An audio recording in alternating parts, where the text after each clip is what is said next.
একবার গ্রামে মেলা লেগেছিল। সেখানে অনেক ধরনের জিনিসপত্রের দোকান লাগানো হয়েছিল। মেলায় খুব ভিড় ছিল, আর সেখানেই অনিতা আর তার মেয়ে প্রিয়াও ঘুরছিল। ঘুরতে ঘুরতে ওরা দুজন হাঁপিয়ে যায় আর আখের রস খাওয়ার জন্য দাঁড়িয়ে পড়ে। শরবত দোকানের ঠিক পাশেটাই একটা অনেক বড় খেলনার দোকান ছিল, যেখানে বিভিন্ন রকমের ছোট বড় খেলনা ছিল। প্রিয়ার ধ্যান ওই দোকানে রাখা একটা পুতুলের ওপরে পড়ে যায়। ওই পুতুলটা বাকি সব পুতুলের থেকে আলাদা আর বড় দেখাচ্ছিল। প্রিয়ার ধ্যান ওই পুতুলের দিকেই ছিল। ও সেটাকে দেখছিল, আর হঠাৎ ওই পুতুলটা প্রিয়াকে দেখে মুচকি হাসতে লাগলো। প্রিয়াও ওই পুতুলটাকে দেখে মুচকি হাসতে লাগলো। পুতুল মাথা নাড়িয়ে প্রিয়াকে নিজের কাছে ডাকলো, আর প্রিয়াও ওর কথা শুনে শরবতের গ্লাস নিচে রেখে দেয় আর ওর কাছে চলে যায়। প্রিয়া পুতুলটাকে হাতে তুলল আর তাকে আদর করতে লাগলো। প্রিয়াকে নিজের কাছে না দেখতে পেয়ে অনিতা ভয় পেয়ে গেল। প্রিয়া, প্রিয়া, প্রিয়া, কোথায় গেলি তুই? প্রিয়া! অনিতার আওয়াজ শুনে প্রিয়া খেলনার দোকান থেকে সাড়া দিল। মা, আমি এখানে। অনিতা দৌড়ে দৌড়ে ওই দোকানে গেল। কত ভয় পেয়ে গেছিলাম আমি। এখানে কি করছিস তুই? মা, এই পুতুলটা দেখো না, কি সুন্দর লাগছে। এ আমার দিকে দেখে মুচকি হাসছিল আর আমাকে নিজের কাছে ডাকছিল। আমার এটা চাই। অনিতা পুতুলের দিকে দেখল, তখন ওর চেহারা একেবারে নির্বিকার ছিল। তারপর সে মুচকি হেসে প্রিয়ার দিকে দেখল আর বলল, ঠিক আছে, নিয়ে নিচ্ছি। প্রিয়া এটা শুনে খুব খুশি হয়ে গেল, আর ও ওই পুতুলটাকে নিজের বুকে জড়িয়ে নিল। দাদা, এই পুতুলটার কত হলো? ওকে 50 টাকা। অনিতা তাকে টাকা দিল, আর দুজন ওই দোকান থেকে বেরিয়ে পড়ল। পুতুল আবার হাসতে লাগলো, কিন্তু এইবারে ওর হাসি একটু ভয়ঙ্কর লাগছিল। অনিতা আর প্রিয়া নিজের বাড়ি পৌঁছয়। বাড়ি পৌঁছতেই প্রিয়া পুতুলের সঙ্গে খেলতে শুরু করে দিল। প্রিয়া, আমি তোকে কি বলেছিলাম? আগে পড়া পুরো করে নে, তারপর পুতুল নিয়ে খেলবি। চল, রেখে দে পুতুলটাকে আর গিয়ে পড়া পুরো কর। প্রিয়া মন খারাপ করে পুতুলটাকে এক জায়গায় রাখলো আর বই আনার জন্য অন্য ঘরে চলে গেল। প্রিয়ার যাওয়ার পরে পুতুল নিজের মাথাটা অনিতার দিকে ঘোরালো আর রাগের চোখে তাকে দেখতে লাগলো। পুতুলের চোখ লাল হয়ে যাচ্ছিল, যেন ওর চোখে রক্ত উঠে এসেছে। প্রিয়াকে আসতে দেখে পুতুল আবার শান্ত হয়ে গেল। রাতে আমি এই পুতুলটার সাথেই খেলবো। ঠিক আছে, এবার তাড়াতাড়ি পড়ে নে। রাত হয়ে গেছিল, আর প্রিয়ার বাবা রঞ্জিত নিজের কাজ থেকে ফিরে চলে আসে। বাবাকে আসতে দেখে প্রিয়া পড়া বন্ধ করে দেয় আর তাকে পুতুলটা দেখাতে লাগলো। বাবা, এই দেখো, আমি একটা নতুন পুতুল কিনেছি। রঞ্জিত ওই পুতুলটা দেখে খুব রেগে গেল আর অনিতাকে আওয়াজ দিতে লাগলো, অনিতা, অনিতা, বাইরে এসো। অনিতা দৌড়ে দৌড়ে বাইরে এলো। কি হয়েছে? কি হয়েছে? এরকম বাজে জিনিসে টাকা খরচ করার কি দরকার ছিল তোমার? টাকা কি গাছে ফলে নাকি? রঞ্জিত রেগে গিয়ে ওই পুতুলটা জোরে ছুঁড়ে দিল, আর এই কারণে ওই পুতুলটার মাথা ভেঙে গেল। দুজনকে ঝগড়া করতে দেখে প্রিয়া কাঁদতে লাগলো আর দৌড়ে পুতুলের কাছে চলে গেল। ভাঙাচোরা পুতুলটাকে নিয়ে প্রিয়া নিজের ঘরে চলে গেল আর অনেকক্ষণ ধরে কাঁদতে থাকলো। কিছুক্ষণ পর অনিতা প্রিয়াকে খাবার খাওয়ার জন্য ডাকতে এলো।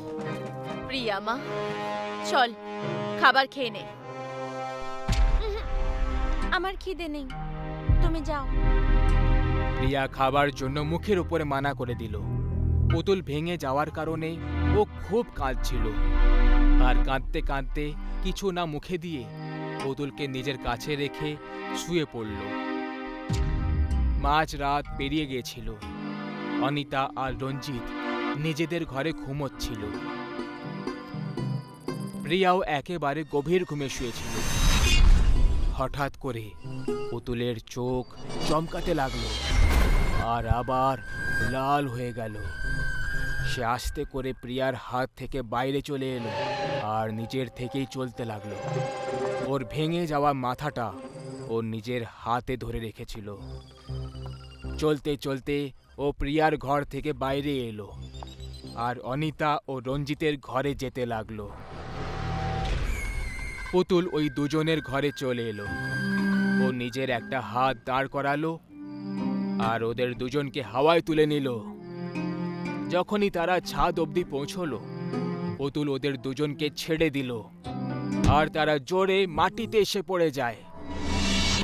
দুজন ঘুম থেকে জেগে যায়। ওরা কিছুই বুঝতে পারলো না যে আসলে এসব হচ্ছেটা কি। তারপরেই অনিতার চোখ পুতুলের দিকে গেল আর ওকে দেখে সে ভয় পেয়ে গেল। ওই পুতুল নিজের মাথা নিজের হাতে ধরে দাঁড়িয়েছিল। এ কোথা থেকে চলে এলো আর নিজের পায়ে দাঁড়িয়ে আছে? রঞ্জিত রেগে পুতুলটা তোলার জন্য গেল, কিন্তু ওই পুতুলটা এত ভারী হয়ে গেছিল যে রঞ্জিত পুরো জোর লাগিয়ে ওকে তোলার চেষ্টা করছিল, কিন্তু ওই পুতুলটাকে ও নাড়াতেও পারছিল না। সব শেষে পুতুলের রাগ বেড়ে গেল আর ও রঞ্জিতকে জোরে বিদ্যুতের ঝটকা দিয়ে দিল। ঝটকা খেয়ে রঞ্জিত দূরে গিয়ে পড়ে যায়। তুমি আমার প্রিয়াকে কাঁদিয়েছো, এখন আমি তোমাকে আর ছাড়বো না। পুতুলটা রঞ্জিতের ছাতিতে ঝাঁপ দিয়ে দিল। পুতুলের ভার রঞ্জিত সইতে পারছিল না। ও রঞ্জিতের ছাতিতে নিজের পা মারতে লাগলো। যখন যখন পুতুলের মার বাড়তে লাগলো, রঞ্জিতের মুখ আর নাক থেকে রক্ত বেরোতে লাগলো। আর কিছুক্ষণের মধ্যেই রঞ্জিতের মৃত্যু হয়ে গেল। অনিতা মৃত্যুর এই সব দৃশ্য একটা কোণে কাঁদতে কাঁদতে দেখছিল। ওই পুতুল রঞ্জিতকে মারার পর অনিতার দিকে এগোতে লাগলো। পুতুলকে আসতে দেখে অনিতা আরো বেশি ভয় পেয়ে গেল।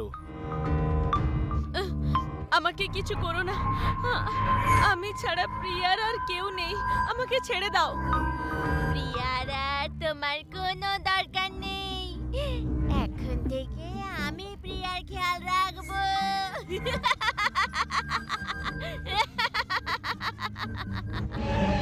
পুতুল নিজের হাতে বিদ্যুৎ বের করে অনিতার উপরে ছুঁড়তে লাগলো।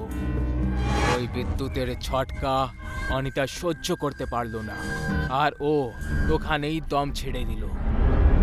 দুজনকে মারার পর ও আবার রিয়ার কাছে গিয়ে ঘুমিয়ে পড়ল। রাত প্রায় 2টো বেজেছিল। দেবা আর রিয়া তাদের বিছানায় ঘুমোচ্ছিল। তখনই দেবা উঠে দাঁড়ালো আর চলতে লাগলো। দেবা হুঁশে ছিল না। ও চলতে চলতে বাড়ির বাইরে চলে গেল আর অন্ধকারে কোথাও উধাও হয়ে গেল। তারপর কিছুক্ষণ পরে ও ফিরে চলে এলো। দেবার হাতে একটা সোনার পয়সা ছিল। ওই পয়সাটা বাড়ির ভেতরে নিয়ে এলো আর বিছানায় আবার শুয়ে পড়ল। সকাল হলো আর রিয়া দেবার হাতে রাখা সোনার পয়সাটা দেখতে পেল। বাহ, আমার জন্য সোনার পয়সা এনেছে। আমি কাল তোমাকে এটাই বলছিলাম, সোনা কিনে আনো, আর তুমি আজকে নিয়েও চলে এলে। খুব ভালো করেছো। দেবা এই ব্যাপারে কিচ্ছু জানতো না। ও জানতো না যে ওর কাছে সোনার পয়সা কোত্থেকে এলো। ও বারবার মনে করার চেষ্টা করছিল, কিন্তু ওর কিছুই মনে পড়ল না। রিয়া খুশিতে ছিল কারণ ও সোনা পেয়ে গেছে, কিন্তু দেবা বিরক্ত ছিল যে ওই পয়সাটা কোথায় পেল। যাই হোক, দিন কাটল, আর মাঝরাতে দেবা আবার উঠল আর অন্ধকারে কোথাও চলে গেল। কিছুক্ষণ পরে ও ফিরে এলো আর একটা সোনার পয়সা সঙ্গে নিয়ে। এই ব্যাপারটা প্রত্যেক দিন হতে লাগলো। রিয়া খুশিতে ছিল আর দেবা চিন্তায়। একদিনের কথা, রিয়া কিচেনে কাজ করছিল। বাপ রে বাপ, আজকেও এত সময় কেটে গেল বাড়ির কাজ করতে করতে। দেবা, এই জিব্বাটা নামাও, আমার হাতে পৌঁছচ্ছে না। দেবা, এখানে এসো না। দেবা, শুনতে পাচ্ছ না নাকি?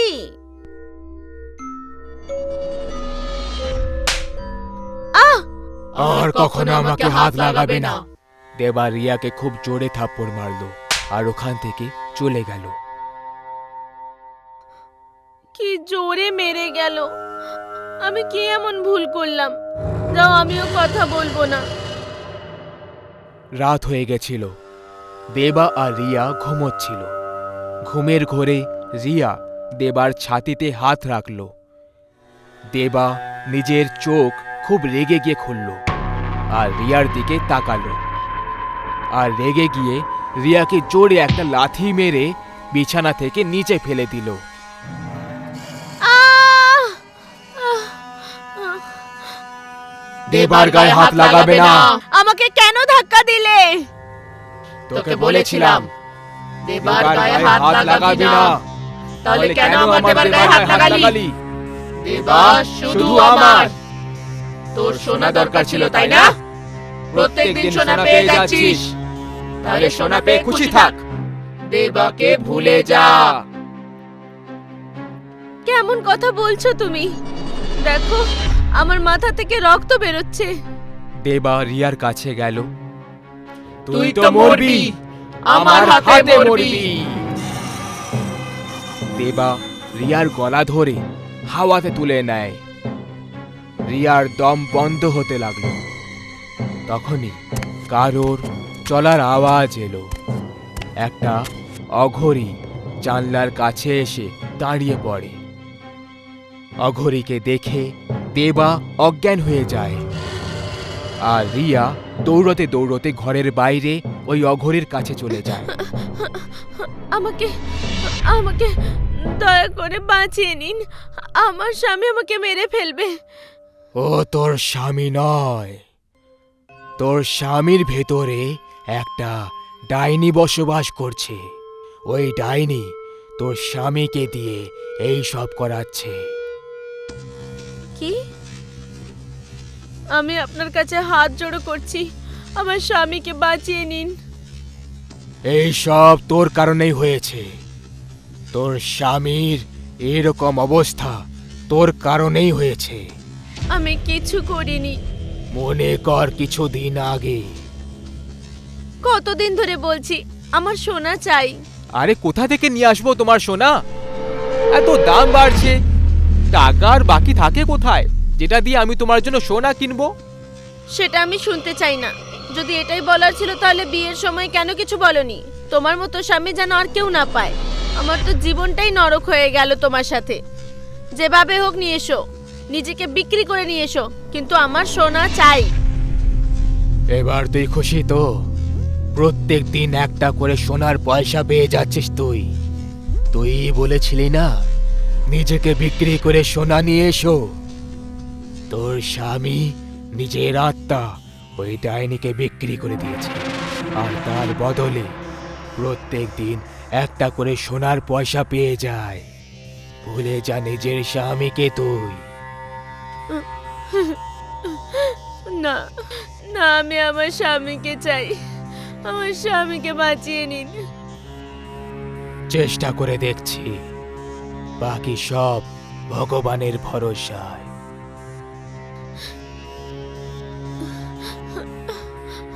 ঠিক আছে, মনে হচ্ছে দেবা উঠে পড়েছে। চুপ করে আমার পেছনে আয়। রাত 2টো বেজে গেছিল। দেবা উঠে জঙ্গলের দিকে চলে গেল। দেবার পেছনে অঘরি আর রিয়াও জঙ্গলে চলে গেল। দেবা জঙ্গলে একটা বট গাছের সামনে দাঁড়িয়ে পড়ে, আর দেবার শরীর থেকে ডাইনি বাইরে বেরিয়ে আসে, আর দেবা ওখানেই পড়ে যায়। এটা তো ডাকিনী ডাইনি। ডাকিনী ডাইনি যখন বাইরে এলো, অঘরি দেবার মাথায় ছাই লাগিয়ে দিল আর হাতে একটা লাল সুতো বেঁধে দিল, আর দেবার আশেপাশে ছাই দিয়ে একটা ঘেরা তৈরি করে নিল। ডাকিনী ডাইনি গাছ থেকে বাইরে বেরিয়ে চিৎকার করতে লাগলো।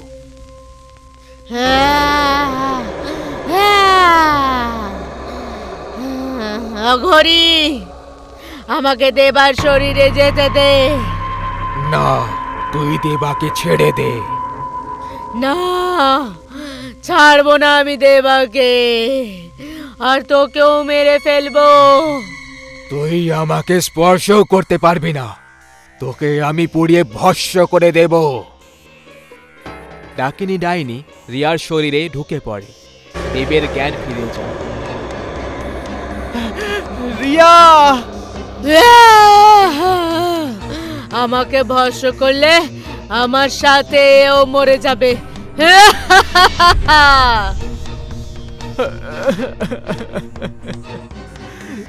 রিয়ার চুল খুলে যায়, আর ও উল্টো ভাবে গাছে ঝুলে পড়ে। ওম হিম ক্রিম চামুন্ডায় নমঃ। ওম হিম ক্রিম চামুন্ডায় নমঃ। রিয়ার শরীর ছেড়ে দে, না হলে এই গাছটাকেই পুড়িয়ে দেব।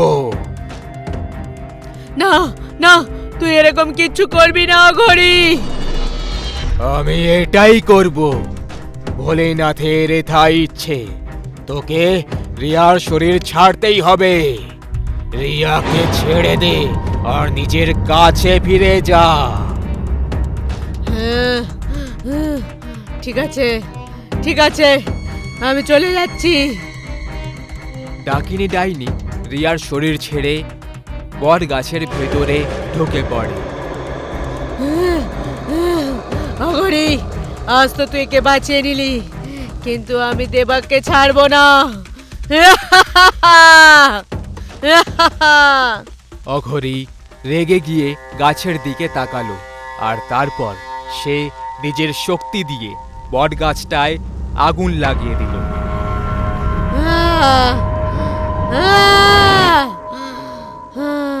গাছ পুড়ে যাওয়ার কারণে ডাইনি আর পেত্তিদের চিৎকারের আওয়াজ শুনতে পাওয়া গেল। দেবা, এইসব তুমি নিজে করেছিলে না? সেদিন তুমি ওই কালো জাদুঘরের কাছে যেতে, আর না এই ডাইনি তোমার পেছনে লাগতো। মানুষ নিজের লোভ আর স্বার্থের জন্য কালো জাদুর ব্যবহার তো করে নেয়, কিন্তু সেই কালো জাদু তার নষ্টের কারণ হয়ে যায়। এখনো সময় আছে, শুধরে যাও। এইবারে আমি তোমাকে বাঁচিয়ে নিয়েছি, প্রত্যেকবার আসবো না। ঘরে যাও, আর যা কিছু তোমাদের কাছে আছে সেটা নিয়েই খুশি থাকো। বেশি টাকার লোভ করো না। একটি গ্রামে নহর নামে একটি লোক থাকত। দেখতে তাকে খুব খারাপ ছিল, সেজন্য তার মনে খুব কষ্ট ছিল। তার মাথাতে চুলও খুব কম ছিল, আর যেটুকু ছিল তা ছিল অদ্ভুত এবং রঙিন। গ্রামের লোকেরা তাকে দেখে দূরে পালিয়ে যেত। গ্রামের ছোট বাচ্চারা তাকে দেখে হাসতো আর তাকে নিয়ে মজা করত। এই ব্যাপারগুলো নহরের খুব খারাপ লাগতো। একদিন রাতে নহর তার ঘরে আয়নার সামনে দাঁড়িয়ে নিজের মুখটাকে খুব ভালো করে দেখছিল। ওর নিজের ওপর খুব রাগ হচ্ছিল, আর হঠাৎই আয়নার প্রতিচ্ছবির সঙ্গে সে কথা বলতে শুরু করলো। কি জঘন্য দেখতে তোমাকে! তোমার মুখটা দেখে কি দুঃখী আর হতাশ বলে মনে হয়। সেই জন্য এই গ্রামের কোনো লোকই তোমাকে পছন্দ করে না। তোমাকে এই মুখটা বদলাতে হবে। তোমাকে এই জঘন্য মুখটা পাল্টে অন্য মুখের আশ্রয় নিতে হবে। একটা একটা হাস্যোজ্জ্বল আর খুশি মুখ, যাকে সবাই পছন্দ করবে। নহর তার সামনে রাখা লাল রংটিকে তুলল আর তা দিয়ে তার মুখের ওপর রং লাগাতে লাগলো। সে সেই লাল রং দিয়ে তার মুখের দুদিকে একটা বড় স্মাইল বানালো। নিজের চোখের জল মোছার জন্য পুরো মুখের ওপর সাদা রং লাগালো আর চোখের পাতায় লাগালো কালো রং। কিছুক্ষণের মধ্যেই তার মুখটা একদম ক্লাউনের মুখের মতন বদলে গেল। নহর আয়নায় তার নিজের মুখ দেখে খুব খুশি হল, কারণ এখন তার মুখশ্রী একেবারে বদলে গেছিল আর তার আসল উদাস বিচ্ছিরি মুখশ্রী ওই ক্লাউনের মেকআপের নিচে লুকিয়ে গেছিল। আমার হতাশ মুখে তো হাসি ফুটেছে। আজকের পরে এই গ্রামের কোনো লোকই আমাকে দেখে আর দূরে পালিয়ে যাবে না। ছোট বাচ্চারাও আমাকে দেখে হাসবে না। কিন্তু গ্রামে নিশ্চয়ই আমার মতো আরো লোক আছে যারা নিজেদের মুখটাকে পছন্দ করে না। আমার তাদেরও সাহায্য করা দরকার। তাদেরকেও নতুন মুখ দান করা উচিত। নহর লাল রংটাকে তুলে নিল আর নিজের পকেটের মধ্যে রেখে বাইরে যাওয়ার জন্য বেরোলো। যখন সে গ্রামে পৌঁছলো তখন সে আশেপাশে কাউকেই দেখতে পেল না। নহর সেই গ্রামের মধ্যে কোনো উদাস অথবা দুঃখী লোককে খুঁজছিল, কিন্তু সে কাউকেই খুঁজে পেল না।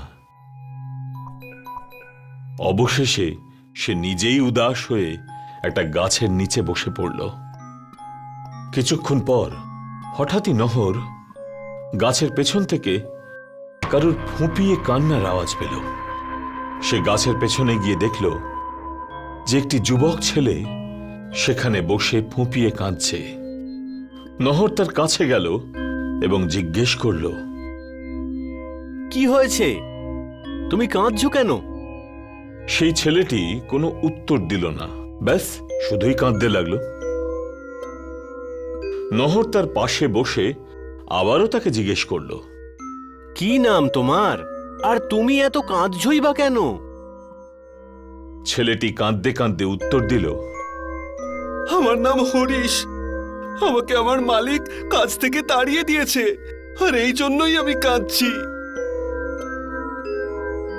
আরে হতাশ হয়ো না। যখন তুমি কাঁদো তখন তোমার মুখটা একদম দেখতে ভালো লাগে না। তুমি কাঁদা বন্ধ করো আর নিজের মুখে একটু হাসি আনো। দাঁড়াও, আমিই বরং তোমার মুখে হাসি ফোটাচ্ছি। সে নহরের হাতে ঝাপটা দিল আর সেই কারণে ওই লাল রংটা মাটিতে পড়ে গেল। আপনি এটা কি করছেন? আমাকে একা থাকতে দিন। আপনি চলে যান এখান থেকে।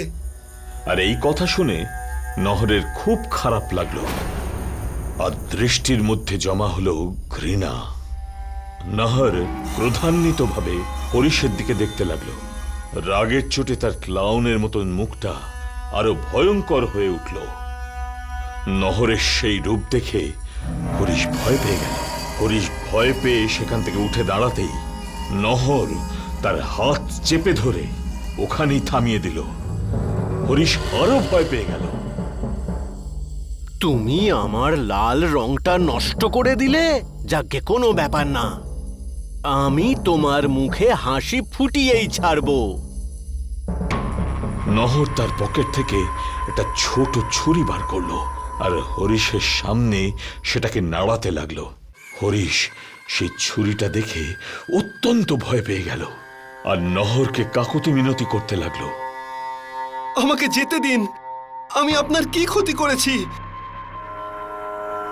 তুমি আমার কোনো ক্ষতি করনি। আমি তো শুধু তোমাকে খুশি দেখতে চাই। যদি তুমি খুশি না থাকতে পারো তাহলে এই গ্রামের লোকেরা আমার মতো তোমাকে নিয়েও ঠাট্টা তামাশা করবে। এসো, আমার কাছে এসো। নহর ওই ধারালো ছুরিটা হরিশের মুখের মধ্যে ঢুকিয়ে দিল আর তার গালটাকে কাটতে লাগলো। যখনই নহর ভেতর থেকে গালটাকে কাটতে শুরু করলো, হরিশের মুখ থেকে রক্ত বেরিয়ে আসতে লাগলো আর সে জোরে জোরে চিৎকার করতে লাগলো। নহর অন্য গালটাকেও কাটতে শুরু করে দিল। হরিশ যন্ত্রণার চোটে ছটফট করছিল। দুটো গাল কাটবার পর নহর ছুরিটাকে বার করে আনলো আর ছুরিতে লাগা রক্ত নিজের পোশাকের মধ্যেই মুছে নিল। হরিশের মুখটা খুব ভয়ঙ্কর আর ভীতিকর লাগছিল, তবে তার মুখেতে একটা স্মাইলের মতন দেখতে দাগ তৈরি হয়ে গেল। সে কাঁদছিল। হরিশের ওই রক্তাক্ত হাসি মুখটা দেখে নহর জোরে জোরে হাসতে লাগলো। হাসি মুখের ওই ক্লাউন ফেসটা আরো ভয়ঙ্কর হয়ে উঠল। কিন্তু হাসতে হাসতে হঠাৎই নহরের দৃষ্টি হরিশের চোখের দিকে গেল। তুমি কাঁদছো কেন? নিজের মুখটা একবার দেখো, কি সুন্দর দেখাচ্ছে তোমাকে। তোমার মুখটা সারা জীবনের মতো এই রকমই থাকবে। তুমি তোমার মুখটা আর কোনো দিন বদলাতে পারবে না। হরিশ কিছু বলবার চেষ্টা করছিল, কিন্তু মুখ কেটে যাওয়ার ফলে সে কিচ্ছু বলতেই পারল না। আর তখন সে তার মুখটাকে ধরে কাঁদতে লাগল। হরিশকে কাঁদতে দেখে নহরের খুব রাগ হচ্ছিল। তুমি কান্না থামাও, তোমার চোখের জল আমার অসহ্য লাগছে। হরিশ কেঁদেই চলেছিল। সহ্য করতে না পেরে নহর দৌড়ে সামনে গেল আর ওই ছুরি দিয়ে হরিশের দুটো চোখের মধ্যে ঢুকিয়ে দিল। হরিশের গলা দিয়ে একটা আর্তচিৎকার বেরোলো আর সে মাটিতে পড়ে গেল। নহর খুনির দৃষ্টিতে তার দিকে তাকিয়ে বলতে লাগলো, এবার তোমার চোখ থেকে আর কোনো দিন জল পড়বে না, আর তুমি সব সময় খুশিতে থাকবে। এবার তুমি শান্তিতে শুয়ে থাকো। নহর তার ক্লাউনের মতন মুখটা দিয়ে একবার হরিশের দিকে ফিরে তাকালো আর ওখানেই তাকে মরবার জন্য ফেলে রেখে সেখান থেকে চলে গেল। আমাকে আরো অনেককে হাসাতে হবে। এবার আমি আসি। তারপর থেকে অনেক লোক ওই ক্লাউন ফেস নহরের হাতে মারা যেতে লাগলো। যাকেই সে দুঃখের মধ্যে দেখত তার পরিণতি ওই হরিশের মতোই হতো। সেই জন্য গ্রামবাসীরা রাতে বাড়ি থেকে বেরোনোই বন্ধ করে দিল। পুরো গ্রাম নিস্তব্ধ আর ভয়ের পরিবেশে ঢেকে গেল। এক রাতে নহর যখন ছুরি নিয়ে গ্রামে ঘুরছিল, তখন মদন সাইকেলে করে ওখান দিয়ে যাচ্ছিল। হঠাৎই তার সাইকেলটা পিছলে গেল আর মদন মাটিতে আছাড় খেয়ে পড়ল। মদন ব্যথায় কাতরাচ্ছে দেখে নহর তার পাশে গিয়ে দাঁড়ালো। নহর এবং তার ক্লাউনের মেকআপ দেখে মদন ভয় পেয়ে গেল। নহর তার ছুরি বার করলো আর জোরে জোরে হাসতে লাগলো। তোমায় দেখে মনে হচ্ছে খুব কষ্টে আছো। এসো, আমি তোমার কষ্ট দূর করে দিচ্ছি। না, দূরে যাও আমার থেকে। নহর ধীরে ধীরে মদনের দিকে এগিয়ে গেল। মদনও ভয়ের চোটে ক্রমশ পিছিয়ে যেতে লাগলো। পেছোতে পেছোতে হঠাৎই মদনের হাত একটি লোহার শলাকার স্পর্শ পেল। চুপচাপ সে সেটাকে তুলে নিল আর নহর কাছাকাছি আসতেই সে প্রচন্ড জোরে তার পেটের মধ্যে ওটা ঢুকিয়ে দিল। নহর যন্ত্রণার চোটে জোরে চিৎকার করে উঠল আর কিছুক্ষণের মধ্যেই হঠাৎই সে শান্ত হয়ে গেল। মদন এটা দেখে খুব ভয় পেয়ে গেল, কারণ নহরের পেট থেকে এক ফোঁটাও রক্ত বেরোচ্ছিল না আর সে বেঁচেও ছিল। মদন সে লোহার শলাকা বের করে নহরের বুকে ঢুকিয়ে দিল। তবুও নহরের শরীর থেকে এক ফোঁটাও রক্ত বেরিয়ে এলো না। নহর এটা দেখে জোরে জোরে ভয়ঙ্কর হাসতে লাগলো। মদন বুকের থেকেও ওই লোহার শলাকাটি বের করলো আর নিজে উঠে দাঁড়ালো। যদিও সে ভয় পেয়েছিল, তাও সে শেষবার আঘাত করবার জন্য ওই শলাকাটা নহরের গাল ভেদ করে ঢুকিয়ে দিল। লোহার শলাকাটা নহরের দুই গাল ভেদ করে বাইরে বেরিয়ে এলো আর তার হাসি হঠাৎ করেই বন্ধ হয়ে গেল। নহর নিচে পড়ে গেল। তার মুখটা ক্রমশ পুরোপুরি সাদা হয়ে এলো। কিছুক্ষণের মধ্যেই নহর এবং তার ভেতরের ক্লাউনটার মৃত্যু ঘটল। আর পুরো গ্রাম সেই রাতেই ভয় মুক্ত হয়ে ঘুরতে বেরোলো। নহরের মৃত্যুর পর গ্রামের কোনো মানুষই কোনো খারাপ দেখতে মানুষের পেছনে লাগতে বা তাকে নিয়ে হাসাহাসি করবার জন্য অন্তত 10 বার ভাবত। আমাদেরও কারুর কমজোরি নিয়ে মজা করা উচিত নয়। দূরে কোথাও পাহাড়ে একটা গভীর জঙ্গল ছিল। জঙ্গলের গাছ এত ঘন ছিল যে সূর্যের আলো মাটিতে কখনো পড়তো না, আর দিনের আলোতেও ওই জঙ্গলে অন্ধকারই হয়ে থাকতো। ওই জঙ্গলে একটা অনেক বড় আর পুরনো বট গাছ ছিল, যার ভেতরে একটা ডাইনি বাস করত। সবাই তাকে জঙ্গলি ডাইনির নামে জানতো। তার ভয় জঙ্গলের চারিদিকে ছড়িয়ে পড়েছিল। ওই ডাইনি এত মারাত্মক ছিল যে জঙ্গলি জানোয়াররাও তার থেকে অনেক দূরে দূরে থাকত। জঙ্গলের বাইরে একটা কুঁড়ে ঘর ছিল, যেখানে সুদীপ তার অসুস্থ মায়ের সাথে বাস করত। একদিন ওর মায়ের শরীর খুব খারাপ হয়ে গেল।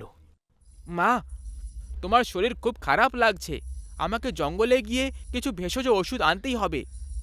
না, তুই ওই জঙ্গলে কখনো যাবি না। ওই জঙ্গলি ডাইনির কারণে আমি তোর বাবাকে হারিয়ে ফেলেছি। এখন আমি তোকে হারাতে চাই না। আর আমি যদি না যাই, আমি তোমাকে হারিয়ে ফেলবো। আমার কিছু হবে না মা, আমি বেশি ভেতরে একদম যাব না। না, তোকে আমার দিব্যি, তুই ওই জঙ্গলের দিকে তাকাবিও না। যা, রাতে পোড়ানোর জন্য কিছু কাঠ নিয়ে আয়। সুদীপ হতাশ হয়ে বাইরে আসে আর কুড়ুল তুলে কাঠ আনতে বেরিয়ে পড়ে। ও ঘর থেকে কিছুটা দূরে আসে আর এক জায়গায় কাঠ কাটতে লাগলো। এতক্ষণে সুদীপ মায়ের কাশির আওয়াজ শুনতে পেয়ে যায়। ও রেগে কুড়ুল ছুঁড়ে দিল আর বলল, বারবার দিব্যি দিয়ে আমাকে থামিয়ে দেয়, কিন্তু এইবার নয়। আজ তো আমি ওষুধ নিয়েই তবে আসব। সুদীপ কুড়ুল হাতে নিল আর দৌড়ে ঘরের দিকে এলো। ঘরের দিকে ঝুঁকে দেখল তখন মা চোখ বন্ধ করে শুয়েছিল। ও আস্তে করে একটা মশাল নিল আর জঙ্গলের দিকে দৌড়তে লাগলো। সুদীপ জঙ্গলের সীমা অবধি পৌঁছে গেল। দুপুরের সময় ছিল আর জঙ্গলের বাইরে কড়া রোদ্দুর, কিন্তু জঙ্গলের ভেতরে এত ঘন অন্ধকার যে রাত হয়ে গেছে। সুদীপ জঙ্গলে যাওয়ার আগে মশাল জ্বালালো আর কুড়ুল আর মশাল নিয়ে আস্তে আস্তে ভেতরে যেতে লাগলো। সুদীপ যত ভেতরের দিকে যাচ্ছিল, সূর্যের আলো ততই কমে যাচ্ছিল।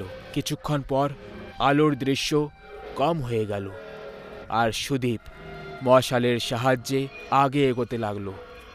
ওই জঙ্গল একেবারে শান্ত ছিল, যেন জঙ্গলি ডাইনির ভয়ে চুপচাপ হয়ে রয়েছে। কিছুটা আগে এগোনোর পর সুদীপ ওখানে মানুষ আর জানোয়ারদের কঙ্কাল দেখতে পেল। ও ভয় পেয়ে গেল, কিন্তু তবুও সাহস করে আগে এগোতে লাগলো। চলতে চলতে ও সেই বটগাছের সামনে এসে পৌঁছলো। সুদীপ খুব সাহস করে ওই বটগাছের দিকে দেখল। ওই বটগাছ এত শান্ত আর ভয়ঙ্কর ছিল যে সত্যি একটা জঙ্গলি ডাইনির মতো দেখতে লাগছিল। ও কোনো আওয়াজ না করে আগে এগোতে লাগলো। সব শেষে সুদীপ ভেষজ ঔষধের কাছাকাছি পৌঁছেই গেল। ও মশালটা একটা পাথরের ওপর রেখে দিল আর ভেষজ দ্রব্য ভাঙতে লাগলো। ও ওখান থেকে অনেক রকমের গাছগাছড়া তুলল আর মশাল নেওয়ার জন্য আগে এগোলো। আর যখনই ও নিজের পা আগে বাড়ালো, ওর পা একটা কাঠের ওপরে পড়ে যায় আর ওই কাঠটা ভেঙে গেল। ওই কাঠটা ভাঙার আওয়াজ পুরো জঙ্গলে গর্জন করল। সুদীপ ভয় পেয়ে গেল। ও ভেষজ দ্রব্য কোমরে বেঁধে নিল আর মশাল নিয়ে তাড়াতাড়ি চলতে লাগলো। ওর পায়ের আওয়াজ পুরো জঙ্গলে গর্জন করছিল। সুদীপ এবার ওই বটগাছের সামনে এলো আর ও দেখলো যে কঙ্কালের সংখ্যা অনেক বেড়ে গেছে। ও দৌড়তে লাগলো আর দৌড়তে দৌড়তে ওর পা একটা কঙ্কালের ওপর পড়ে যায়। ওর এত জোরে আওয়াজ বের হলো যে সব পাখিরা চেঁচামেচি করতে লাগলো। ভয় পেয়ে সুদীপের পা ওখানেই জমে গেল। শান্ত দাঁড়িয়ে থাকা ওই বট গাছটা হঠাৎ নড়তে লাগলো, ওর ডালপালা বড় হতে লাগলো। ওই সব দেখে সুদীপ ওখান থেকে পালাতে লাগলো, কিন্তু একটা ডাল ওকে থামিয়ে দিল আর চাকিয়ে ওকে নিজের হাতের ওপরে তুলল। এবার ওই বট গাছটা চিড়ে সেই জংলে ডাইনি বাইরে বেরোতে লাগলো। ও ওই গাছের মতোই লম্বা আর দেখতে একেবারে মারাত্মক ছিল। সুদীপ এই সব দেখে অনেক বেশি ভয় পেয়ে যায় আর সাহায্যের জন্য চিৎকার করতে লাগে, বাঁচাও বাঁচাও বাঁচাও আমাকে।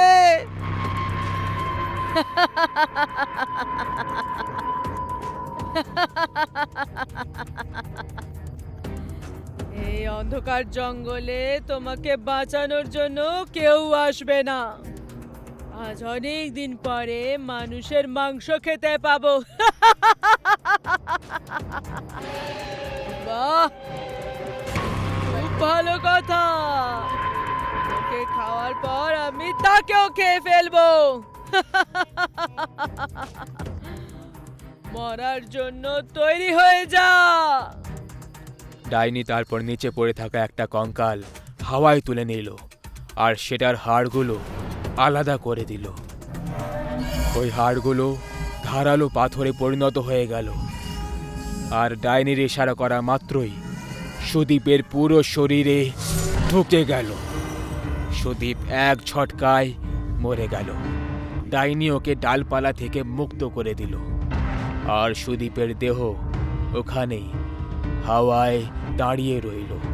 ডাইনি আবার ইশারা করল আর ওই সব হাড়গুলো সুদীপের শরীর থেকে বেরিয়ে আবার কঙ্কাল হয়ে গেল। সুদীপের পুরো শরীর থেকে রক্ত বেরোতে লাগলো। ডাইনি আবার জোরে জোরে হাসতে লাগলো আর ঠিক তখন একটা ডাল এলো আর সুদীপের পেটে ঢুকে গেল। ওই ডালটা সুদীপকে ডাইনির কাছে নিয়ে এলো। ডাইনি ওকে খাওয়ার জন্য নিজের মুখটা খুলল আর ডালটা সুদীপকে মুখের ভেতরে ছুঁড়ে দিল।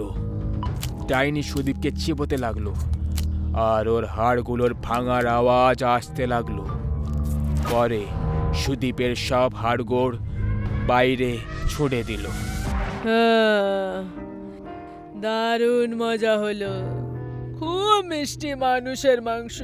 বাহ, চলো এবার ওর মাকে খাওয়া যাক। জঙ্গলের বাইরে রাত হয়ে গেছিল আর সুদীপের মা ঘরে সুদীপের অপেক্ষা করতে করতে ক্লান্ত হয়ে গেছিল। মা খাটের ওপরে বসে ভাবছিল, কোথায় যে চলে গেল। জঙ্গলে যদি না যায় তাহলে ভালো। এত রাতে এখনো কি কোথায় খুঁজতে যাব। এরপর সুদীপ ঘরের ভেতরে এলো আর মায়ের পাশে বসে পড়ল। এত দেরি করে দিলি ঘরে আসতে, আমি তো খুব ভয় পেয়ে গেছিলাম। এখন আমি এসে গেছি তো, চলো আমরা এবার খাবার খাই গিয়ে। মা উঠে খাবার দিতে লাগলো, কিন্তু এ কি, সুদীপের শরীর ডাইনির রূপ ধারণ করে নিল। ওই ডাইনিকে দেখে মা ভয় পেয়ে যায় আর দৌড়তে লাগে, কিন্তু সে বেশি দূর অবধি দৌড়তে পারল না, কারণ বাইরে ওই বট গাছটা পুরো কুঁড়ে ঘরটাকে চারিদিক দিয়ে ঘিরে রেখেছিল। একটা ডাল মাকে চাকিয়ে তুলল আর ডাইনির সামনে নিয়ে গেল। আমার আমার সুদীপ কোথায়? কি করেছিস তুই ওর সাথে? কোথায় আমার সুদীপ? এক্ষুনি জানতে পেরে যাবি। ডাইনি নিজের মুখ খুলল আর ডালটা মাকে মুখের ভেতরে ছুঁড়ে দিল। ডাইনি মাকে গিলে ফেলল আর হাড়গোড় আবার বাইরে ছুঁড়ে দিল। ডাইনি গাছে চলে গেল আর ওই গাছটা মাটিতে ঢুকে উধাও হয়ে গেল। পাহাড়ের পেছন থেকে সূর্য উদয় হতে লেগেছিল। যখনই সূর্যের আলো মায়ের হাড়ের ওপর পড়ল, হাড়গুলো জ্বলতে লাগলো। অমিত অটো চালাতো। একদিন অনেক কাজ হওয়ার কারণে রাত 12টা বেজে গেছিল। অমিত ঘরেই তখন ফিরছিল আর তখন রাস্তায় অমিত একটা সুন্দর মেয়েকে দেখতে পেল। দাঁড়াও দাঁড়াও দাদা, দাঁড়াও। আরে ম্যাডাম, আপনি এত রাতে নির্জন জঙ্গলে কি করছেন? দাদা, আমি এখানে কাউকেই চিনি না, এখানে নতুন এসেছি। কোথায় যাবেন আপনি? সে তাকে একটা কাগজ দিয়ে বলল, আমি এই ঠিকানায় যাব। ঠিক আছে ম্যাডাম। অমিত নিজের অটো চালাচ্ছিল আর তখন ওর চোখ আয়নায় পড়ে গেল। আয়নায় রূপার আসল চেহারা দেখা যাচ্ছিল। রূপা একটা ডাইনি ছিল। হে ভগবান, এ কি সমস্যা এসে পড়ল! এই মেয়েটা তো একটা ডাইনি। ভগবান, আমার রক্ষা করো, আমাকে বাঁচিয়ে নাও। দাদা, ব্যাস, অটো থামিয়ে দিন, আমি এখানেই যাব। হে ভগবান, রক্ষা করো, ভগবান রক্ষা করো। কত টাকা হলো? অমিত টাকা না নিয়েই ভয়ের চোটে অটোকে পুরো গতিতে চালিয়ে নিজের ঘরে চলে যায়। কিছু না খেয়ে দিয়েই অমিত ঘুমিয়ে পড়ে। সকালে যখন উঠল, রাতে কি হয়েছিল গো? ভূত দেখে ফেলেছিলে নাকি? তুমি কি করে জানলে? আরে, আমি তো মজা করছিলাম। তুমি সোজা এলে আর কোনো কথা বললে না, খাবারও খেলে না, আর গিয়ে শুয়ে পড়লে। আমার কিছু মনে নেই। অমিত আর কমলা নিজেদের মধ্যে কথা বলছিল আর তখনই রূপা দরজাটা খটখটালো। আমি কি ভেতরে আসতে পারি?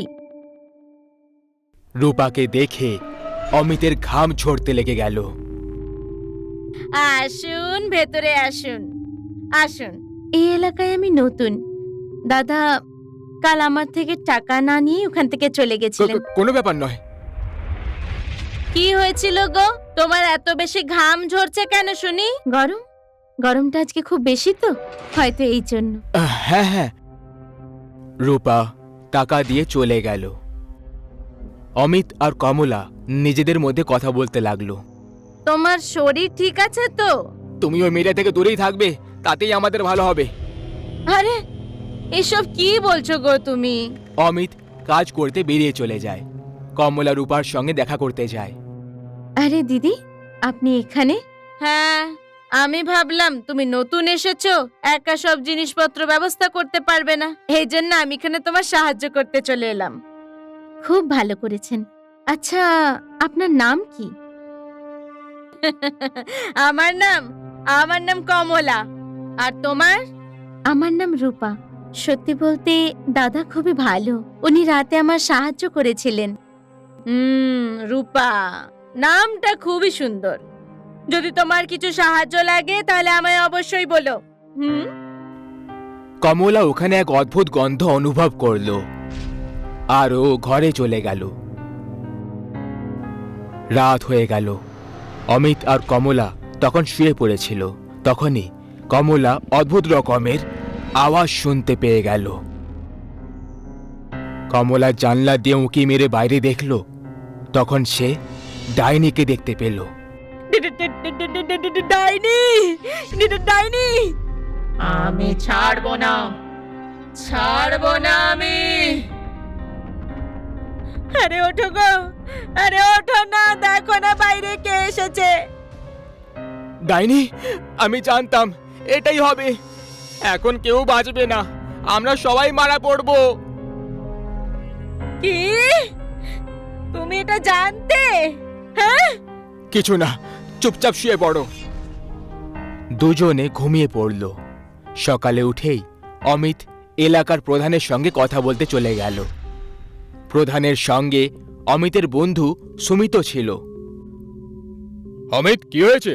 খুব ভয় ভয় লাগছো। প্রধান বাবু, আমাদের কিছু একটা করতে হবে। কিন্তু হয়েছেটা কি? আগে বলবে তবে না। আমাদের এলাকায় ডাইনি রয়েছে।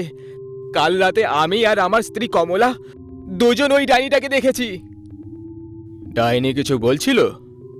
হ্যাঁ, বলল যে রাতে আমি যাকে দেখে ফেলবো তাকে আমি ছাড়বো না। তুমি নিশ্চয়ই কোনো স্বপ্ন দেখেছো। আরে আমাদের এলাকায় কোনো ডাইনি নেই। প্রধানবাবু ওখান থেকে চলে গেল।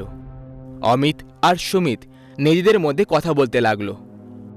অমিত, আমাদের এলাকায় একটা নতুন মেয়ে এসেছে রে, খুব সুন্দরী, ওকে আমার খুব পছন্দ। সুমিত, তুমি দূরে থাকবে ওই মেয়েটার থেকে। কি হয়েছে, এইভাবে কেন বলছো? কারণ ওই মেয়েটাই আসল ডাইনি। তুমিও না দারুণ মজা করো ভাই। আমার কথা তোমাকে বিশ্বাস করতে হবে না, একদিন পছতাবে। একদিন প্রধানবাবু রাস্তা দিয়ে যাচ্ছিল, তখন সামনে থেকে রূপাকে আসতে দেখে দাঁড়িয়ে পড়ল। তাহলে তুমি সেই নতুন মেয়ে? হ্যাঁ, কিন্তু আপনি কে? আমি হলাম এই এলাকার প্রধান বাবু। আচ্ছা, তাহলে আপনি সেই প্রধান বাবু। আপনার যদি এখানে কোনো রকম সাহায্যের দরকার হয় তাহলে আমাকে বলে দেবেন। সাহায্য? সেটা তো তোর দরকার হবে আজকে। কিছু বললেন আপনি? কিছু না, আজ রাতে আপনি আমার বাড়িতে আসুন খাবার খেতে। রাত হয়ে গেল। অমিত আর তার স্ত্রী কমলা দুজনে ঘুমাতে পারে না। ওরা দুজন রাতে অদ্ভুত রকমের আওয়াজ শুনতে পায়। তখনই অমিত বাইরে প্রধান বাবুকে দেখতে পায়। এই প্রধান বাবু একে এত রাতের বাইরে কি করছে? হবে কিছু কাজ করতে দাও না ওকে।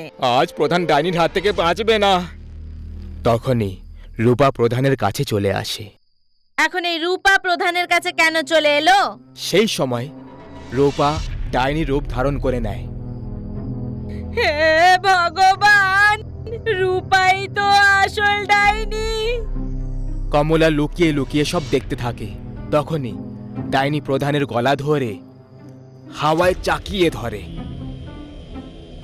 তোমার এত সাহস যে তুমি আমার কাছে আসবে? আমাকে ক্ষমা করে দাও, আমি ভুল করে ফেলেছি, আমাকে যেতে দাও।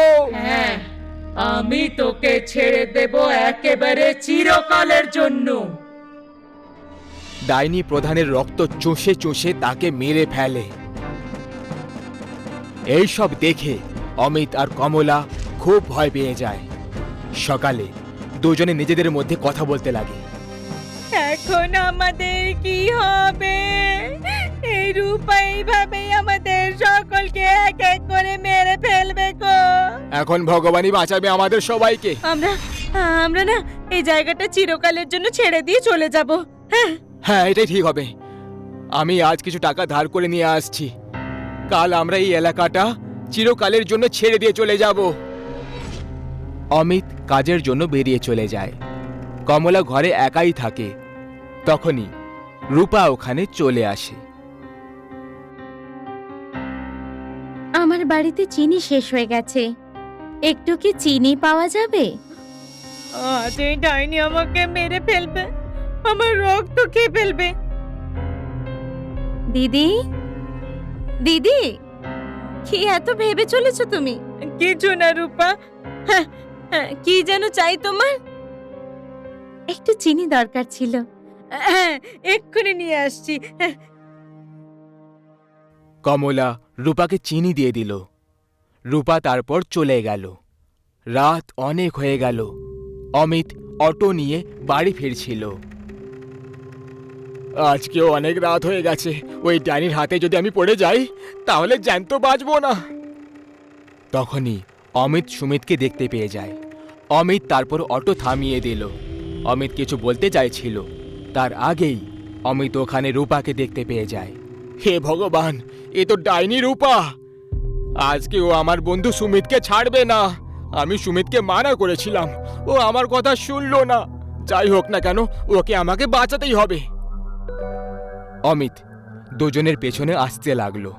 তখনই অমিত দুজনের কথাগুলো শুনতে পেয়ে গেল, আর অমিত লুকিয়ে লুকিয়ে শুনতে লাগলো। রূপা, তুমি সত্যিই খুব সুন্দর। সুন্দর?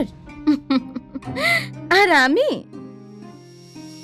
এটা বলে রূপা ডাইনির রূপ ধারণ করে নেয়। ডাইনি?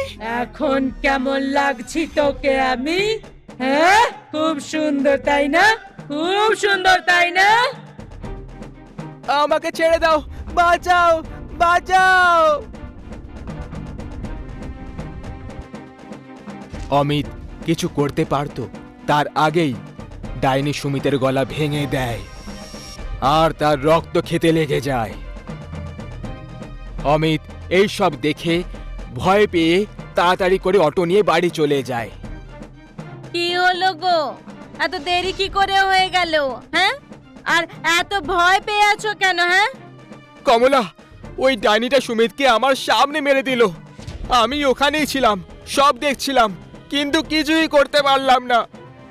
কি সুমিতকে মেরে দিয়েছে ওই ডাইনিটা? হ্যাঁ, এখন এই ডাইনিটার কিছু করতেই হবে, না হলে আমাদের মধ্যে কেউই জ্যান্ত বাঁচবো না। আমি একজন বাবাকে চিনি, উনি আমাদের সাহায্য অবশ্যই করবেন। অমিত আর কমলা সকাল হতেই বাবার কাছে চলে যায় আর বাবাকে পুরো ঘটনার ব্যাপারে বলে দেয়। খোকা, আমি তোমার বন্ধুদের তো ফেরত আনতে পারবো না, কিন্তু এই ডাইনিকে আমি ছাড়বো না। এখন আর একটাও প্রাণ যাবে না। বাবা, দয়া করে কিছু করুন, এর সমাধান আছে। আমি যা বলবো ব্যাস তোমরা ওইটুকু করে রেখে দিও, আমি কাল তোমাদের ঘরে আসব। আপনি বলুন আমাদের কি করতে হবে? অনেকগুলো কাঠ জড়ো করে রেখে দিও, আর কাউকে কিছু বলবে না যে এইসব আমি তোমাকে করতে বলেছি। কমলা বাড়িতে ফিরে চলে আসে, যেমনটা বাবা ওদের বলেছিল সেইভাবেই অমিত অনেকগুলো কাঠ নিয়ে জমা করে রেখে দেয়। সন্ধে হয়ে গেল, তারপর বাবা ওখানে চলে আসে। নমস্কার বাবা। সদা সুখী থাকো খোকা। কাঠগুলোর ব্যবস্থা হয়ে গেছে? হ্যাঁ বাবা, হয়ে গেছে। রাত হয়ে গেল, বাবা পুজো করতে শুরু করে। তখনই রূপা ডাইনি হয়ে বাইরে চলে আসে। কার এত সাহস যে আমাকে ডেকে পাঠিয়েছে? আজকে আমি তার রক্ত খেয়ে ফেলবো। আমার সাহস হয়েছে, আজকে তোর শেষ দিন। তাহলে বল, তোর কোনো শেষ ইচ্ছে?